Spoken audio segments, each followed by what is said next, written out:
Hello dear, जय हिंद। Welcome to my family. दोस्त, आप सभी को बता दें कि इस वीडियो के अंतर्गत मैं क्लास 10th, जैसे कि आप देख पा रहे हैं, भारत संसाधन एवं उपयोग, उससे संबंधित मैं अगला चैप्टर इकाई 2 का जो आपका कृषि का चैप्टर है दोस्त, उसी को लेकर के इस वीडियो में आया हूँ। तो दोस्त, इस वीडियो के अंतर्गत मैं आपको क्या क्या दूंगा, सबसे पहले वो बता दूँ। इसमें जितने भी ऑब्जेक्टिव एंड सब्जेक्टिव क्वेश्चन बनते हैं, वे सारे क्वेश्चनों को मैं एक ही वीडियो में कवर करने का पूरा प्रयास करूंगा। और मैं पूरा कोशिश करूंगा दोस्त कि आपको सारे क्वेश्चन का आंसर अच्छे तरीक़ा से समझ में आ जाए। जैसा कि आप देख पा रहे हैं, ये सेम टू सेम वैसा ही क्वेश्चन आपको मिलने वाली है। सो दोस्त, सबसे पहले हम चलते हैं आपके पहला क्वेश्चन। आपको सभी क्वेश्चन को मैंने दिखा दिया कि किस प्रकार से मैंने क्वेश्चन को टाइप किया हुआ है। सो चलिए दोस्त, आगे बढ़ने से पहले बस एक ही रिक्वेस्ट करूँगा कि इससे पहले अंग तक के वीडियो को आप नहीं देखे हैं तो उस वीडियो को आप देख लें। इसके डिस्क्रिप्शन बॉक्स में भी उन सभी वीडियो का लिंक दिया गया है, आप एक एक करके देख सकते हैं। और दोस्त, ये बेहतर समय है, आपका लास्ट समय है ये एग्ज़ाम के समय में एक बार रिवीजन करने का। और दोस्त, अगर आप पहली बार हैं तो आप ये ज़रूर बताएं कि इस चैनल पे मैं पहली बार हूँ, चाहे जो भी, ठीक है, या फिर नया स्टूडेंट हूँ या फिर नया सब्सक्राइबर्स हूँ। चलिए दोस्त, आपका जो क्वेश्चन है उसे कवर करने का हम प्रयास करते हैं। निम्नलिखित प्रश्नों के उत्तर दें। यहाँ पे कह रहा है निम्नलिखित प्रश्नों के उत्तर दें। यहाँ पे क में क्या है मेरे मित्र, कह रहा है भारत के 2 सबसे महत्वपूर्ण अनाजों के नाम बताओ। तो आप तो जानते हैं कि भारत का सबसे महत्वपूर्ण अनाज कौन सा हो जाएगा। तो मेरे भाई, सबसे ज़्यादा मात्रा में अब कौन सा फसल यानी क्या खाते हैं, कौन सा अनाज खाते हैं, वही इसका आंसर हो जाएगा। ठीक है, यानी सबसे ज़्यादा आप कहिएगा कि हम धान खाते हैं, मतलब चावल, ठीक है। और दूसरी जो हो जाएगी आपका गेहूँ, यानी कि गेहूँ हो जाएगी। ठीक है मेरे मित्र, समझ पा रहे हैं। तो फर्स्ट नंबर क्वेश्चन का आंसर धान और गेहूँ हो जाएगा। नेक्स्ट क्वेश्चन की अगर हम बात करें मेरे प्यारे मित्र, तो आपका ख नंबर क्वेश्चन जो है वो कह रहा है भारत में कौन से 3 प्रमुख मोटे अनाज उगाए जाते हैं। तो यहाँ पे मोटे अनाज की बात कर रहा है, तो आपको भी पता होगा कि सबसे मोटा अनाज की अगर बात करें तो ज्वार हो जाएगा। ठीक है मेरे मित्र, ज्वार के बाद और क्या हो जाएगा मेरे मित्र, आप बताइए। तो ज्वार के बाद जो है आपका क्या हो जाएगा, बाजरा हो जाएगा। ठीक है, बाजरा हो जाएगा, देखिए बाजरा। और उसके बाद में तीसरा फसल जो है वो आपका रागी हो जाएगा। क्या हो जाएगा मेरे मित्र, रागी हो जाएगा। तो इस तरह ख नंबर का आंसर आपका हो जाएगा ज्वार, बाजरा और रागी। तो दोस्त, 3 नंबर यानी ग नंबर क्वेश्चन की अगर बात करें तो ये कह रहा है कि भारत की 3 नगदी फसलों का नाम बताएं। तो सबसे पहले नगदी फसल आप जानने का प्रयास कीजिए, वैसा फसल जिसे तुरंत पैसा मिले, जिसे बेचने से तुरंत पैसा मिले, या फिर कभी कभी ऐसा भी होता है कि फसल लगाने से पहले उसका पैसा मिल जाता है, तो ऐसे फसल को हम नगदी फसल कहते हैं। ठीक है, तो आप अब बता सकते हैं कि ग नंबर का आंसर क्या होगा। दोस्त, अगर आप जानते हैं तो कमेंट बॉक्स में हमसे पहले उत्तर आप दे सकते हैं। तो नगदी फसल की बात करें तो आम हो जाएगा, आम भी फसल है हमारा। दूसरा फसल संतरा हो जाएगा, संतरा। ठीक है, और तीसरा जो फसल है ये कौन सा हो जाएगा, केला, जो कि सबसे ज़्यादा इम्पोर्टेंट है। ठीक है, ये जो है नगदी फसल के अंतर्गत आता है। चलिए दोस्त मेरे भाई, अगला क्वेश्चन है आपका घ नंबर, जो कि कहा जा रहा है हमारे देश की सबसे प्रमुख रोपड़ फसल कौन सी है। तो दोस्त, आपको बता दें कि रोपड़ फसल की अगर बात करें तो हम जानते हैं कि जी जैसे कि चाय जो होती है यह एक प्रकार की रोपड़ फसल है, ठीक उसी प्रकार कॉफ़ी भी हो जाएगा। ठीक है, तो यहाँ पे चाय कॉफ़ी हो जाएगा, ये एक प्रकार की रोपड़ फसल है। और दोस्त, आपको ये जान के हैरानी होगी कि भारत में सबसे अधिक महिला अगर किसी कृषि में अगर कार्यरत है तो ये चाय की बागवानी में। कहा जाता है कि जो चाय है जिसमें से तोड़ा जाता है पत्तियों को, वो महिलाएं जितने बारीकी से करती है पुरुष नहीं करते हैं। पुरुष को गुस्सा आएगा, अपनी पत्नी का याद आएगा और उनकी पत्नी की बातें याद आएगी, तो गुस्सा करके उसे मरोड़ मरोड़ के फेंक देंगे। इसलिए यहाँ पे महिलाएं क्या होती है, उसे बारीकी से निखार देती है, यानी उसे सुंदरता दे देती है। तो इसलिए चाय की खेती के लिए सबसे ज़्यादा औरतों को रखा जाता है। तो दोस्त अब आपका नेक्स्ट क्वेश्चन है, अंतर बताना है। जैसे कि आपका पहला है नकदी फसल और रोपड़ फसल में अंतर बताना है। ठीक है मेरे भाई, तो चलिए हमको अब चलना पड़ेगा। और दूसरा है ख में व्यापारिक कृषि और निर्वहन कृषि में अंतर। तो अब हमको चलना पड़ेगा जहाँ पे मैंने टाइप करके आपको पीडीएफ के रूप में रखा हुआ है आंसर शीट को। ठीक है मेरे भाई, तो देखिए मैं आ चुका हूँ आपके आंसर के पास। ठीक है, और दोस्त अगर ये वीडियो आपको पसंद आ रही है तो इस चैनल को अपना एक सपोर्ट देंगे, और यदि आप इस चैनल पे नए हैं तो ये कमेंट में बताएंगे कि मैं आपका नया सब्सक्राइबर हूँ। ठीक है, यस या नो का जवाब देंगे। मेरे मित्र अंतर के रूप में अगर देखेंगे तो सबसे पहले नकदी और रोपड़ फसल को देख लेते हैं। वैसी फसल जिसके उत्पादन को ही सीधे बाजार में बेच करके नगद पैसा प्राप्त किया जाता है, उसे नकदी फसल कहते हैं। जैसे कि आपको पहले बताया है, जैसे कि इसमें क्या आ जाएगा, आम, केला, लीची इत्यादि हो जाएंगे। और दूसरा अगर बात करें, यानी कि रोपड़ फसल कौन सी फसल होती है, कि वैसी फसल जिससे एक बार लगाकर कई वर्षों तक उत्पादन प्राप्त किया जाता है, उसे रोपण फसल या रोपण कृषि कहते हैं। जैसे कि चाय है, एक बार रोप दिया गया तो उसे बार बार मतलब 1 से 2-3 साल तक लगभग वो होता रहता है। जैसे कि गन्ना भी आप मान सकते हैं, एक बार आप रोप दिए उसके बाद में 2 साल तक काट सकते हैं, कभी कभी 3 साल भी काट सकते हैं, और यहाँ पे कॉफ़ी हो जाएगा। और दूसरी क्वेश्चन का अगर बात करें तो व्यापारिक और निर्वहन कृषि के बारे में बताना है, इसके अंतर के बारे में। तो दोस्त सबसे पहले व्यापारिक कृषि के बारे में जान लेते हैं।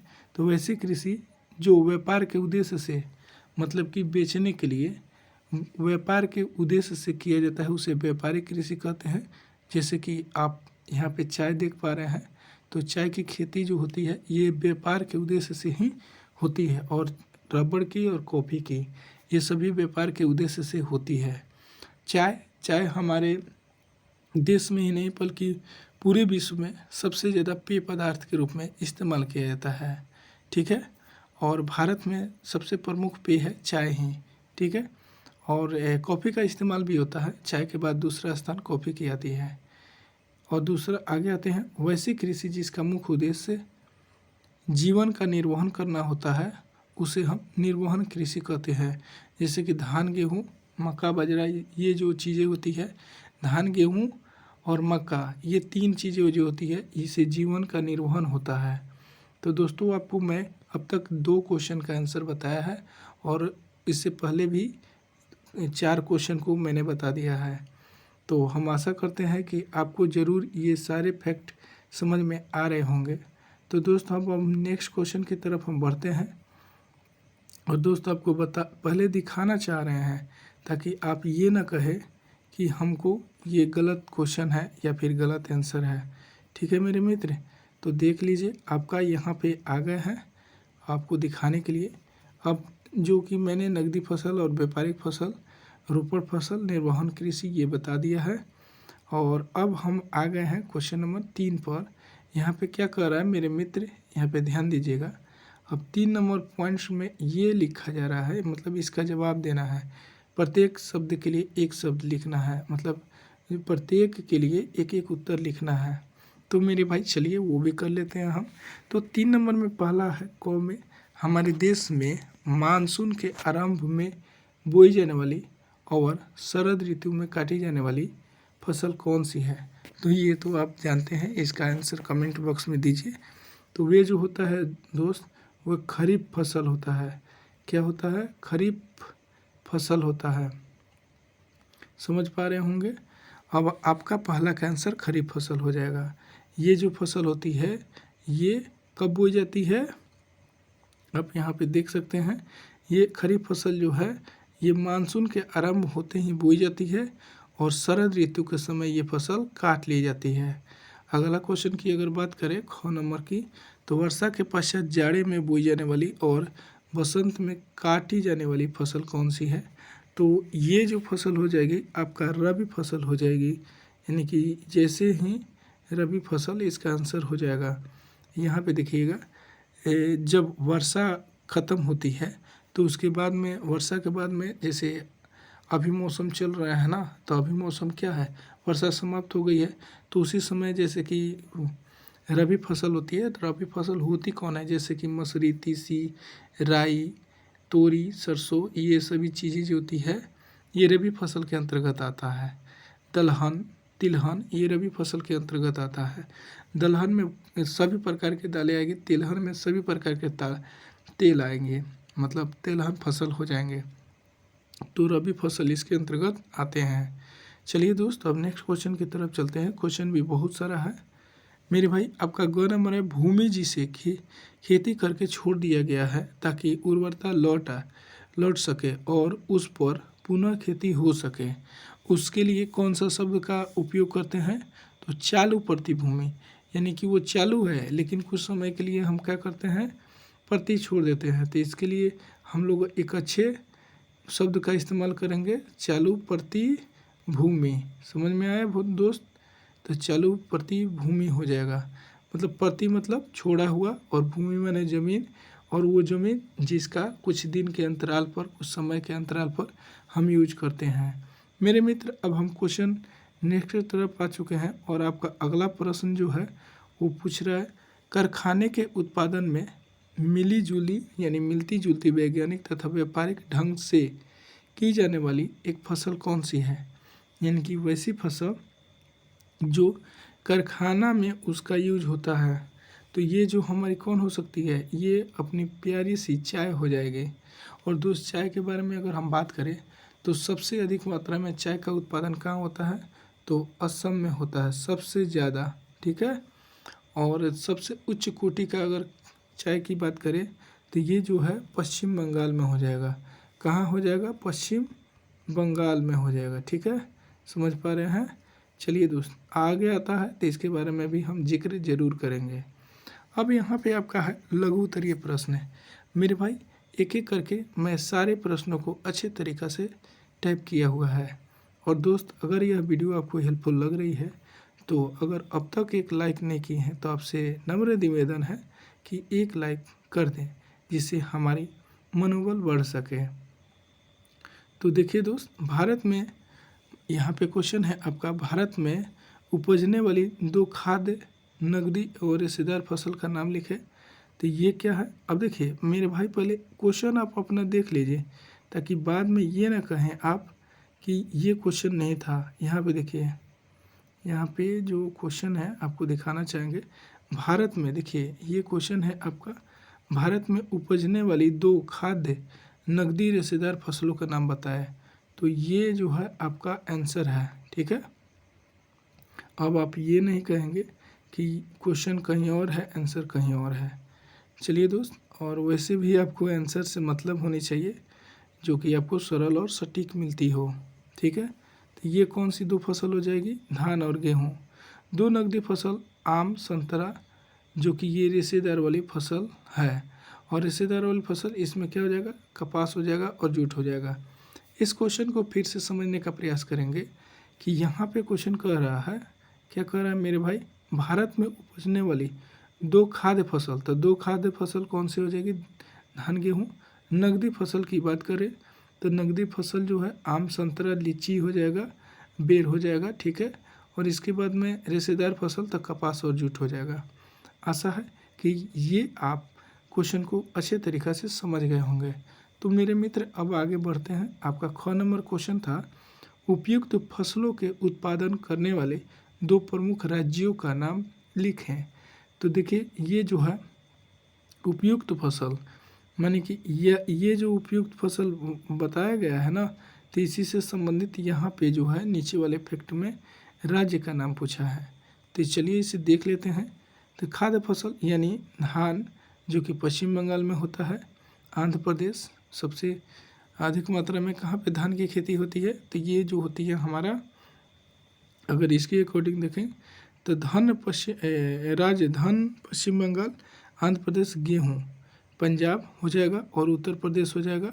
और नकदी फसल उत्पादक राज्य जो है ये हो जाएगा नकदी फसल में आम में उत्तर प्रदेश।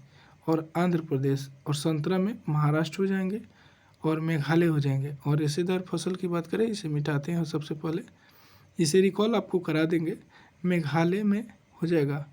ठीक है दोस्त मेरे भाई, यहाँ पे क्या हो जाएगा, मेघालय। और रेशेदार फसल में जो है ये कपास आएगा, जो कि महाराष्ट्र गुजरात में होता है। ठीक है, देखिए धान जो होती है पश्चिम बंगाल में हो जाएगा। ठीक है मेरे भाई, धान कहाँ हो जाएगा, पश्चिम बंगाल में हो जाएगा और आंध्र प्रदेश में हो जाएगा। ठीक है मेरे भाई, गेहूँ कहाँ होगा, पंजाब उत्तर प्रदेश हो जाएगा। नकदी फसल जो है आम, जो कि उत्तर प्रदेश में, और उसके बाद में आंध्र प्रदेश में हो जाएगा। और संतरा सबसे ज़्यादा कहाँ पे होता है, तो नागपुर महाराष्ट्र में हो जाएगा और इसके साथ साथ मेघालय में। और ये जो है रेशेदार फसल महाराष्ट्र गुजरात में हो जाएगा। ठीक है, ये आपको पता होना चाहिए कि रेशेदार फसल कौन सी होती है और खाद्य फसल कौन सी होती है, या फिर आपको नकदी फसल कौन सी होती है। ठीक है, अगर देखिए यहाँ पे जूट पश्चिम बंगाल में हो जाएगा, ये बात आपको ध्यान में रखनी है। ठीक है, अब अगला क्वेश्चन है गौ नंबर, भारत में उगाई जाने वाली वर्षाधीन फसलों के नाम बताना है। तो भारत में जो उगाई जाती है वर्षा के अनुकूल फसल जो है धान है और गेहूँ है, जूट है, ज्वार है। ये जो फसलें हैं ये वर्षा पर आधारित फसलें होती है। ठीक है मेरे भाई, नेक्स्ट क्वेश्चन की तरफ हम बढ़ते हैं। आपका कपास की खेती दक्कन प्रदेश की काली मिट्टी में अधिकांश होती है, क्यों? यानी कहने का मतलब है मेरे भाई कि कपास की जो खेती होती है वो दक्कन प्रदेश की काली मिट्टी में ही होती है, क्यों? अब इसका कारण क्या है? तो मेरे भाई मैं आपको बता देना चाहता हूँ कि भारत में कपास की खेती के लिए सबसे उपयुक्त मिट्टी काली मिट्टी होती है। और ये जो काली मिट्टी की अगर बात करें तो ये काली मिट्टी सबसे ज़्यादा जहाँ पाई जाएगी वहीं पे ना होगा, तो इसलिए ये जो है अधिक समय तक नमी बनाए रखती है और नमी को धारण भी करती है, जो कि कपास की खेती के लिए सबसे उपयुक्त मानी जाती है। जो सबसे ज़्यादा मात्रा में ये गुजरात में होता है और महाराष्ट्र में, और उसके बाद में कर्नाटक में होता है। ठीक है, ये समझ गए होंगे। अब देखिए ये जो कि दक्कन प्रदेश भी इसे बोला जाता है। मेरे मित्र आगे बढ़ते हैं। अब गन्ने की उपज उत्तर भारत की अपेक्षा दक्षिण भारत में सबसे अधिक होता है। इसका मतलब है कि भारत जो होता है दक्षिण भारत में गन्ने का उत्पादन के लिए जाना जाता है। क्यों? क्योंकि उसके लिए अनुकूल परिस्थिति वहाँ पर उपलब्ध है। और इसके साथ ही मेरे मित्र क्या होता है कि यह दक्षिण भारत में उत्तम गन्ने का रस अधिक मीठा होता है, जबकि अगर उत्तर भारत की बात करें तो यहाँ पे जो गन्ना में मिठास होती है कम होती है। कुल मिला के अगर हम बात करें मेरे मित्र, तो मिठास का मतलब है कि जिस गन्ना में रस यानी कि मीठा रस होगा, ज़्यादा होगा, तो उसमें चीनी की मात्रा हमारी ज़्यादा निकलेगी, और जिसमें मीठापन कम रहेगा उसमें चीनी की मात्रा कम निकलेगी। ठीक है, अगला है आपका गौ नंबर क्वेश्चन। ये क्वेश्चन क्या कर रहा है मेरे मित्र, ये ध्यान देंगे। भारत कपास का आयात और निर्यात दोनों करता है। यानी कि देखिए भारत में जो होती है ना कपास, वो छोटे छोटे होती है, मतलब वो जो कपास होती है भारत में ये छोटी छोटी होती है। वहीं यूएसए की बात करें, यूएसए का मतलब हुआ यूनाइटेड स्टेट ऑफ अमेरिका, यानी संयुक्त राज्य अमेरिका, वहाँ पे लंबी लंबी रेसें होती है। तो इसलिए भारत क्या करता है, यूएसए को ट्रांसपोर्ट करता है, मतलब भारत से ऐसे जाता है यूएसए, और यूएसए से फिर बड़ी रेसा लेके आता है, छोटा भेज देता है, लेकिन जो छोटा होती है वो बहुत ही मजबूत होती है।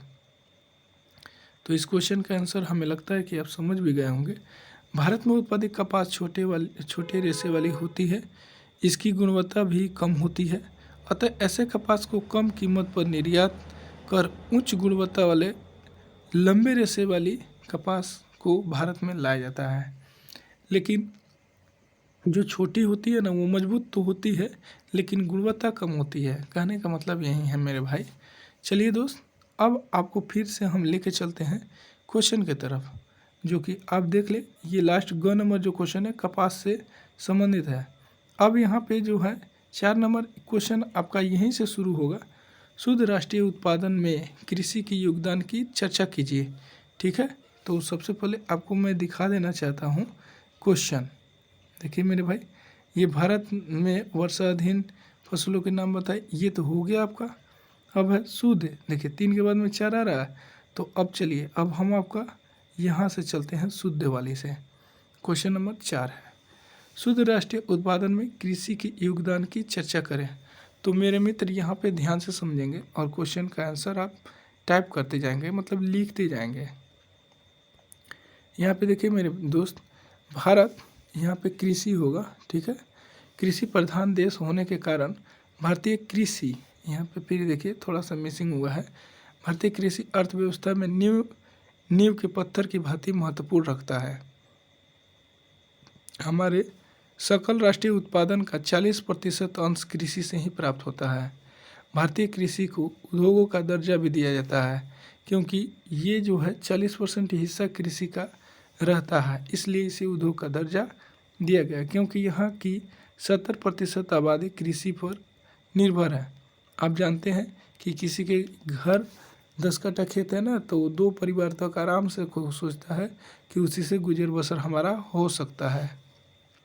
परंतु स्वतंत्रता प्राप्ति के बाद सकल घरेलू उत्पाद में कृषि का योगदान लगातार कम होते जा रहा है और तृतीयक क्षेत्र का योगदान जो होता है वो बढ़ता जा रहा है। ठीक है मेरे भाई, बढ़ता जा रहा है। ठीक है, अब चलते हैं नेक्स्ट क्वेश्चन की तरफ। यहाँ पे आप शुद्ध राष्ट्रीय उत्पाद में कृषि के योगदान को समझ गए हैं। यानी कुल मिला के मैं ये कह सकता हूँ या आप ये समझ सकते हैं कि कृषि के योगदान जो है भारतीय जीडीपी में दिन प्रतिदिन कम होती जा रही है।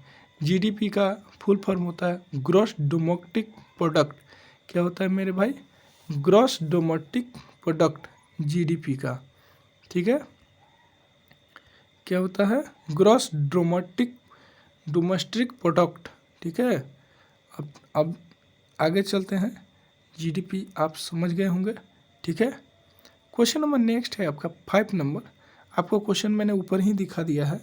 भारतीय कृषि की निम्न उत्पादकता के कारण संक्षेप में बताना है। तो मेरे भाई यहाँ पे देखिए, आपको मैंने इससे संक्षेप में तो नहीं हो सकता है आंसर। ठीक है, फिर भी आप जो सोचिए। भारतीय कृषि की निम्न उत्पादकता के कारण निम्नलिखित है। भारतीय किसानों का अशिक्षित एवं निर्धन होना। जैसे कि आप समझ सकते हैं कि भारतीय किसान जो होते हैं अशिक्षित होते हैं, और दूसरी बात है कि उनके पास पूंजी नहीं होती। कहने का मतलब है कि जो शिक्षित है तो वो अच्छे तरीक़ा से अपने खेती कर सकते हैं, यानी समय पर खाद, बिया, पानी सभी दे सकते हैं। उनको इस बात की समझ होती है। जबकि वहीं अशिक्षित किसान क्या होते हैं कि उनको समझ ये नहीं होती है कि कब कितनी मात्रा में दवा देनी है या नहीं देनी है, या कितनी मात्रा में पानी देनी है, या कितनी मात्रा में दवा का छिड़काव करना है, ये सभी। और दूसरी बात है कि अगर शिक्षित किसान है तो उनके पास पैसे नहीं है, और जो शिक्षित है उसके पास पैसे नहीं है, और जो अशिक्षित है वो तो अशिक्षित ही है। दूसरी बात अगर करें तो कृषि जो होती है मानसून पर निर्भर करती है। यानी कि ऐसा नहीं है कि जी जब चाहे तब हम कोई भी फसल उगा सकते हैं, मानसून के ऊपर ही डिपेंड करती है। ठीक है, कृषि में आधुनिक तकनीकी का बहुत ही कम प्रयोग होता है।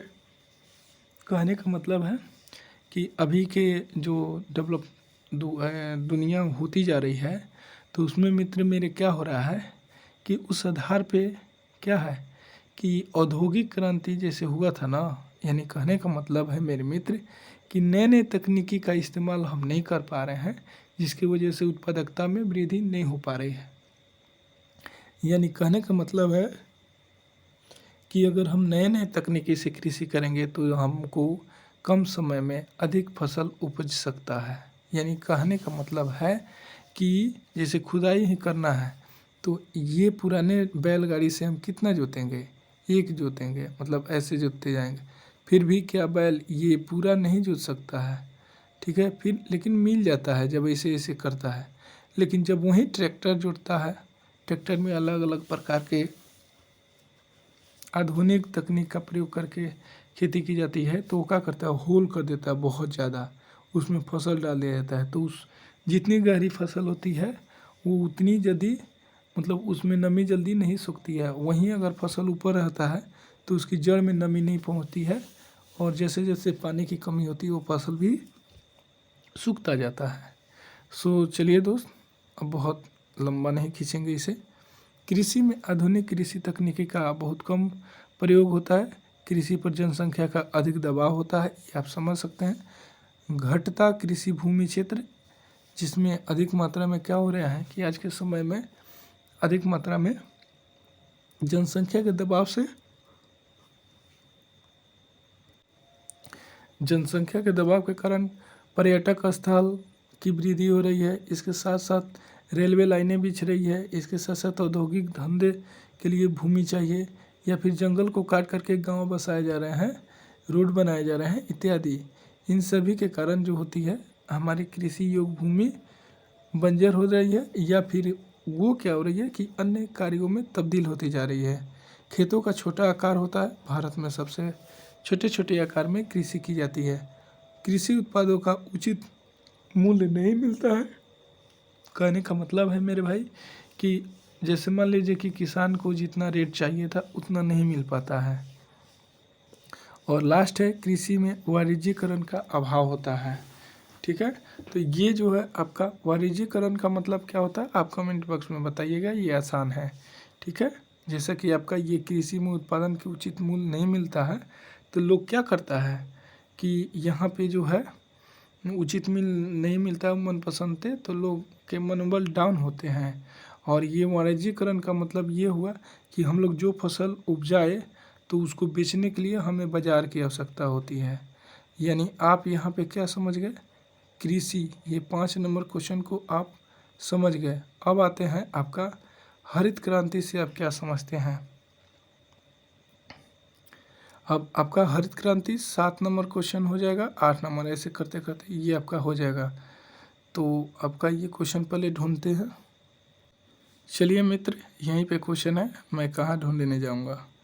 सो दोस्त देखिए, आपका जो क्वेश्चन है हरित क्रांति से आप क्या समझते हैं। तो हरित क्रांति का मतलब होता है कि जो भी फसल है उसमें अचानक सी वृद्धि हो जाना, उसका अधिक पैदावार हो जाना ही हरित क्रांति कहलाता है। अब इसे ऐसे लिखिएगा आप, आधुनिक कृषि प्रणाली जैसे उन्नत बीज, खादों और उर्वरकों का प्रयोग तथा सुनिश्चित जलापूर्ति की व्यवस्था के द्वारा कृषि में क्रांतिकारी विकास हो, हरित क्रांति कहा जाता है या हरित क्रांति कहलाता है।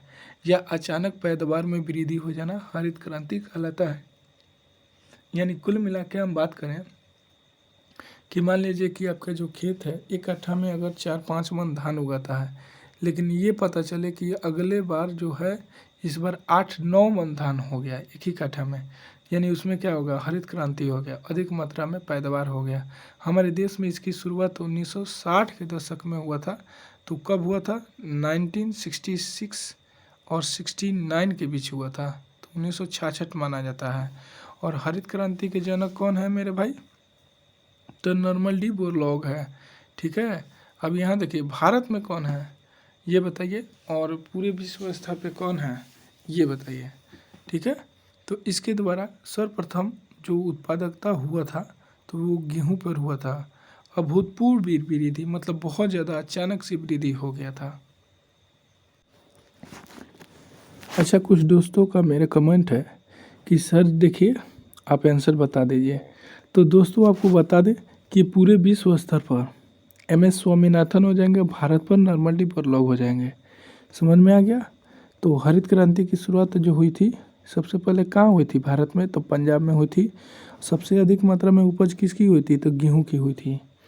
तो विश्व स्तर पे कौन हो जाएंगे, विश्व नॉर्मन डी बोरलॉग कहाँ का है, भारत के, और MS स्वामीनाथन विश्व स्तर पे जाने जाते हैं। ठीक है, और अगला क्वेश्चन है 7 नंबर मेरे भाई। 7 नंबर क्वेश्चन क्या है कि भारतीय कृषि की 5 प्रमुख विशेषताएं आपको बताना है। ठीक है, सो चलिए दोस्त, अब आपका 7 नंबर क्वेश्चन है, यहाँ पे मिसिंग हो गया है, मतलब 8 नंबर लिखा गया है, 8 नहीं है, ये 7 ही है। देखिए आपकी जो बातें बताना है वो पॉइंट दे के आप लिखेंगे। यह देश की आर्थिक जीवन का प्राण है। भारत में लगभग 2/3 लोग की जीविका कृषि पर ही आधारित है। मतलब आश्रित है, आधारित है। यहाँ पे ये कहने का मतलब है कि देश के आर्थिक जीवन का प्राण कृषि को कहा जाता है, क्योंकि आपको शुरू में मैंने बताया है कि अगर किसी परिवार में 5 कट्ठा 10 कट्ठा भी खेत है तो लोग कहता है कि हम लोग उसी में जी लेंगे। यानी वो क्या है, आर्थिक जीवन का प्राण बना कि नहीं बना। भारत में लगभग 2/3 लोग की जीविका कृषि ही है। यानी कि अगर मान लीजिए कि भारत में 3 लोग हैं तो उसमें से 2 लोग जो है कृषि पर ही डिपेंडेड है कि कृषि से काम चल जाएगा। ठीक है, कृषि पर आधारित है। यहाँ की कृषि मुख्यतः मानसून पर आधारित होती है, जैसे कि आप समझ सकते हैं। कृषि की आंतरिक एवं अंतर्राष्ट्रीय व्यापार महत्वपूर्ण भूमिका निभाती है। कई कृषि की जन्य कच्चे माल उद्योग को प्राप्त करते हैं, जैसे कि कपास हो गया, सूती वस्त्र के लिए इसका इस्तेमाल हो जाती है। अगला है कि गन्ना। गन्ना की अगर बात करें तो चीनी उद्योग को रेशम कीट रेशम उद्योग के लिए भी इसे जाना जाता है। अब गन्ना जो होता है इसे चीनी बनाया जाता है और रेशम कीट रेशा ये जो होती है रेशम कीट, जो रेशम के कीड़े जो प्यूपा से प्राप्त होते हैं वो रेशम बनते हैं उनसे, तो वो उद्योग के लिए बनते हैं। राष्ट्रीय आय का 24% कृषि से प्राप्त होती है, जो कि पहले 40% हुआ करती थी और आज जो है ये स्थिति कम हो गई है। तो मेरे मित्र अब आ गए हैं नेक्स्ट क्वेश्चन की तरफ। 8 नंबर जो आपका क्वेश्चन है, यहाँ पे भारत में उगाई जाने वाली प्रमुख खाद्य एवं व्यावसायिक या फिर व्यापारिक फसलों का नाम लिखना है। तो मेरे मित्र मैं आपको बताऊं कि भारत की प्रमुख खाद्य फसलें जो हो जाएगी वो क्या हो जाएगी, धान गेहूँ मक्का ज्वार बाजरा रागी हो जाएगी। ठीक है, रागी अरहर मूंग ये सभी हो जाएगी। और व्यापारिक या फिर व्यावसायिक फसल हो जाएगी ये चाय रबी चाय हो जाएगा, कॉफ़ी हो जाएगा, रबड़ गन्ना केला ये सभी, लीची बेर पपीता ये सभी क्या है, ये एक व्यापारिक फसलें हैं। तो दोस्त इस तरह से मैंने आपको यहाँ तक 8 प्रश्न का उत्तर सही सही बताने का प्रयास किया है और आप सभी से बस एक रिक्वेस्ट करते हैं कि यह वीडियो अगर आपको हेल्पफुल लग रही हो तो एक लाइक ज़रूर कर दीजिए मेरे मित्र, मेरी खुशी के लिए। ठीक है, अब चलते हैं, कारण बताना है। यहाँ पे क्या कर रहा है कि मैंने आपको शुद्ध राष्ट्रीय कृषि योगदान की चर्चा करें, ये क्वेश्चन का आंसर मैंने बता दिया है। अब लास्ट आपका दीर्घ उत्तरीय क्वेश्चन है, जो कि पहला प्रश्न है, इसे देख लेते हैं। 4 क्वेश्चन और है, उसके बाद में हम मिलेंगे नेक्स्ट वीडियो में। कपास की खेती दक्कन प्रदेश की काली मिट्टी में अधिकांशतः होती है, इसका प्रमुख कारण बताना है।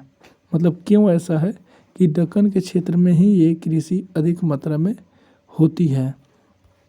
तो मेरे मित्र इसका आंसर आप भरने का प्रयास करेंगे। ठीक है, अब देखिए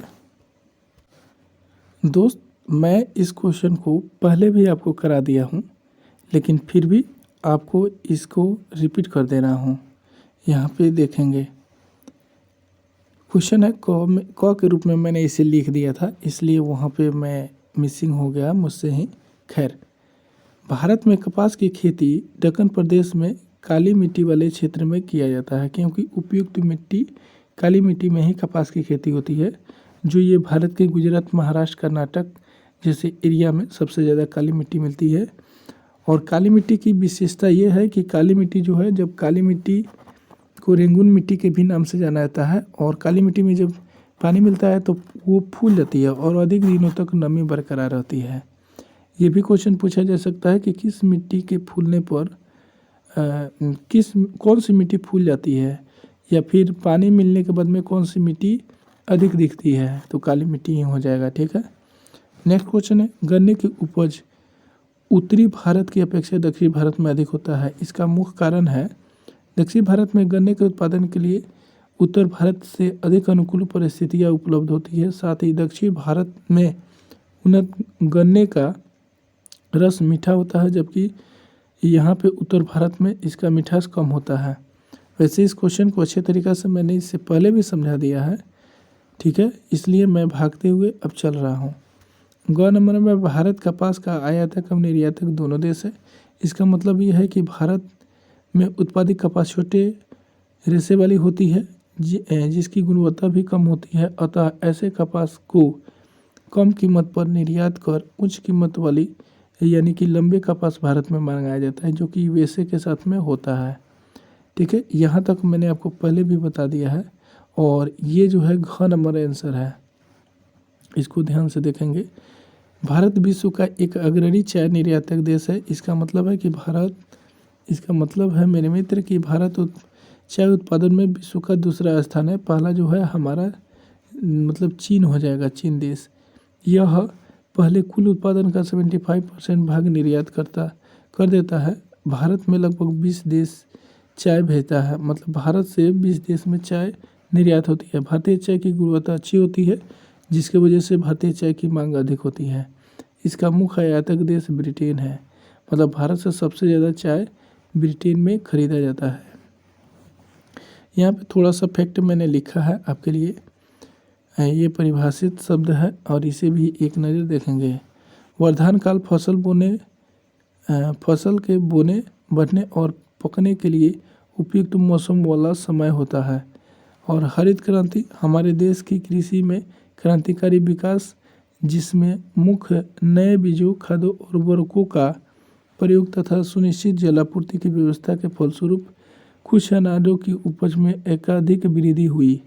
रोपण कृषि क्या होती है? यानी कि रोपण कृषि बड़ी बड़ी आर्थिक इकाइयों में व्यापारिक उत्पादन की दृष्टि से इस किस्म की खेती की जाती है, जो रोपण कृषि के अंतर्गत आती है। और ये जो कृषि होती है, रोपण कृषि की अगर बात करें तो ये कृषि एक बार बोई जाती है तो 2 से 3 बार काटी जाती है। जैसे कि चाय हो जाएगा, जूट हो जाए, चाय हो जाएगा, कहवा हो जाएगा। ठीक है, एक बार बोने के बाद में 2 से 3 बार आप काट सकते हैं। और इसके साथ साथ हम क्या करते हैं, अपने देश मतलब अपने यहाँ जो गन्ना होती है ना, गन्ना एक बार बोते हैं तो 2 से 3 बार काट सकते हैं। तो दोस्त, मैं अब आपको पूरे क्वेश्चन का आंसर कवर करा दिया है। अब मैं अगले वीडियो में फिर आपसे मिलना चाहूँगा। और दोस्त, यह वीडियो आपको कैसा लगा अपना कमेंट बॉक्स में राय ज़रूर देंगे। अगर नए हैं तो मैं आपका आभारी हूँ इसके लिए कि आप मेरे चैनल पे आए। आपका परिवार, आप इस परिवार का एक सदस्य बने। ठीक है दोस्त, तो इसके बाद जस्ट मैं इकाई 3 को लेके आ रहा हूँ। वीडियो देखने के लिए बहुत बहुत धन्यवाद।